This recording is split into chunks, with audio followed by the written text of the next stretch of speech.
Hi guys, another quick unboxing video na naman tayo dito sa Brian and Harvest and Collection. Sa mga hindi pa nakapollow sa ating page, follow na kayo, like and leave a comment sa ating video. So quick unboxing lang to guys. So ayan, ito nga pala is Papa Parade Natsu Dragonil na gawa ng Good Smile Company. So napaka solid din ng figure na to, even though may kamahalan siya ng konti. Nag-range siya ng 1.5 to 2,000 sa ngayon.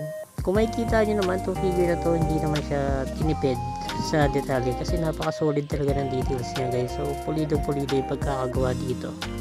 So isa to sa mga medyo maganda na gawa ng Papa Parade kasi medyo maganda yung details talaga, lalo na sa mukha.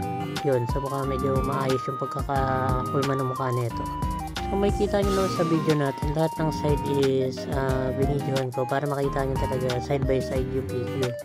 Again guys, sana nag-enjoy kayo sa panonood ng ating unboxing video. So yun lang guys, thank you for watching, bye bye.